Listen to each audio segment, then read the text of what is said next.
उसमें मसला ये है कि हम ये नहीं चाहते हैं कि जो हमारा सेकुलर वोट है, जो सूबे के अंदर सेकुलर वोट है, वो डिवाइड हो, उसके अंदर बंटवारा हो। तो ये बंटवारे को रोकने के लिए हम जाना चाहते हैं। बिहार से अगर मोदी सरकार को अगर हम हरा देते हैं और उसको हटा देते हैं, तो शायद ये आगे चलकर ये सारे हिंदुस्तान में इसका असर आ जाएगा। कि एमआईएम तो 2015 में आई बिहार में, और जब से एमआईएम आई है तब से हमारी कोशिश ये थी कि हमें गठबंधन में शामिल कर लिया जाए। एमआईएम यूपीए का हिस्सा रही थी। मनमोहन सिंह की सरकार जब दिल्ली में थी तो उस वक्त मजलिस इत्तेहादुल मुस्लिमीन उसका हिस्सा थी।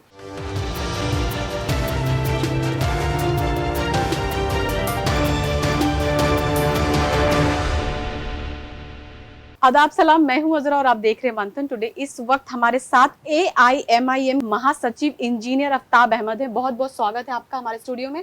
बहुत बहुत शुक्रिया आपका जी। और मैं इसी मौके से मंथन टुडे की सारी टीम को मुबारकबाद देना चाहता हूं, इतना खूबसूरत चैनल बनाने के लिए, इतना अच्छा स्टेडियम बनाने के लिए स्टूडियो। एआईएमआईएम किसके भरोसे बैठी है अभी? नहीं, किसी के भरोसे नहीं बैठी है, गठबंधन के भरोसे हम नहीं बैठे हुए हैं। आपको मालूम है कि एमआईएम तो 2015 में आई बिहार में, और जब से एमआईएम आई है तब से हमारी कोशिश ये थी कि हमें गठबंधन में शामिल कर लिया जाए, और गठबंधन में शामिल करने की हमने बराबर उनसे अपील की और कोशिश भी की, लेकिन उनकी तरफ से बराबर इनकार होता रहा, और उसकी वजह से ये हमें अलग से इलेक्शन लड़ना पड़ा। लेकिन हमारे गठबंधन में शामिल होने के लिए बराबर, इसलिए कि हमारे जो लोग थे, हमारे जो वोटर्स जो है वो कॉमन है, हमारे जो वोटर्स हैं और गठबंधन के वोटर्स हैं वो कॉमन है। तो आज भी वही सिचुएशन है, आज भी हमारी बात गठबंधन के साथ चल रही है। अगर उनके साथ हमारी बात हो जाती है तो बहुत अच्छी बात है। अच्छा, गठबंधन की सूरत भी नजर आ रही है? नहीं, जैसे मैंने कहा कि मेरी कोशिश जारी है, कई के सतह पर बातचीत हो रही है, गठबंधन के जो लोग पार्टियां हैं उनसे भी गुफ्तगू हुई है, ऑफिशियली भी और इन रिटन भी। हम उनको कहने जा रहे हैं, देने जा रहे हैं कि साहब आप हमें गठबंधन में शामिल कीजिए। और ये एमआईएम चूँकि आज 15 से इलेक्शन लड़ रही है, 15 में हमने इलेक्शन लड़ा, 20 में इलेक्शन लड़ा, 20 में भी आपको मालूम है कि जब हम इलेक्शन लड़े तो उस वक्त जीडीए से करके हमारा महाज जो थर्ड महाज बना था, ग्रैंड डेमोक्रेटिक सेकुलर अलायंस, उस वक्त हमने भी मजबूरी में बनाया था। वो हमारी ख्वाहिश उस वक्त भी थी कि हम गठबंधन में जाएं, लेकिन गठबंधन ने जो हमें शामिल नहीं किया, तब हमने जो है से एक अलग महाज बनाया और उस महाज के जरिए हमने इलेक्शन लड़ा था।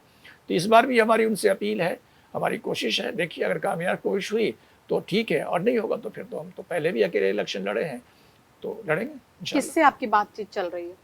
हमारी पार्टी जैसे कई गठबंधन के सारे घटकों के साथ हो रही है, हमारी बात राजनीति वालों के साथ भी हो रही है, कांग्रेस वालों के साथ भी हो रही है, लेफ्ट फ्रंट के जो लोग हैं उनके साथ भी हो रही है, वीआईपी पार्टी के सरबराह के साथ भी हो रही है।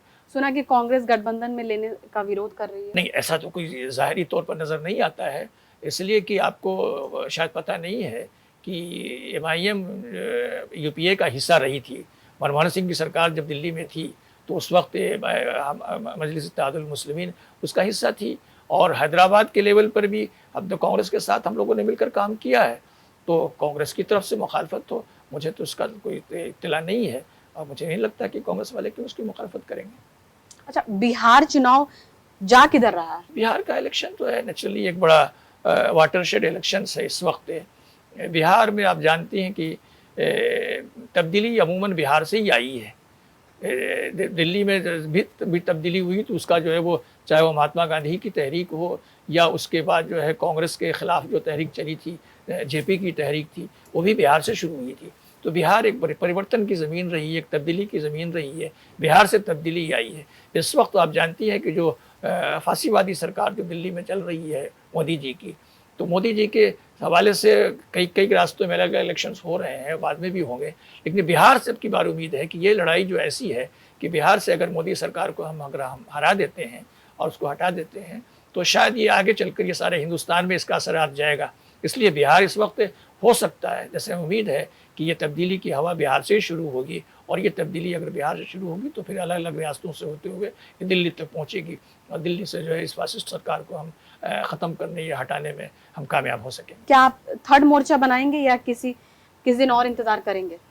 नहीं, अभी तो हमारी जब बातचीत चल रही है तो बात जब तक मुकम्मल ना हो जाती है तो भी कब तक इंतजार करेंगे? टाइम बताइए। ज़्यादा नहीं, इंशाल्लाह जल्दी हम फैसला ले लेंगे। एक टाइम बता दिए, मतलब 1 महीना या 10 दिन या 20 दिन, कितना दिन और इंतजार करेंगे? देना तो कोई मुश्किल है एग्जैक्ट टाइम फ्रेम देना, लेकिन यह कि जल्द से जल्द हम चाहेंगे कि गठबंधन का मामला हमारे तय हो जाए, और गठबंधन में अगर हम शामिल होते हैं जी। तो हम गठबंधन से लड़ेंगे, और गठबंधन वाले अगर हमें इनकार कर देते हैं, शामिल नहीं करते हैं, तो नेचुरली हमारे लिए कोई ऑप्शन नहीं है कि या तो हम अकेले इलेक्शन लड़ें, या फिर ये कोई 2020 की तरह जैसे हमने GDA से महाज बनाया था उसी तरह से महाज बनाकर इलेक्शन लड़ें। लेकिन इलेक्शन तो हम लड़ेंगे, तो इसीलिए अभी थोड़ा सा वक्त दे रहे हैं उनको, वो देख लें, कंसीडर कर लेते हैं।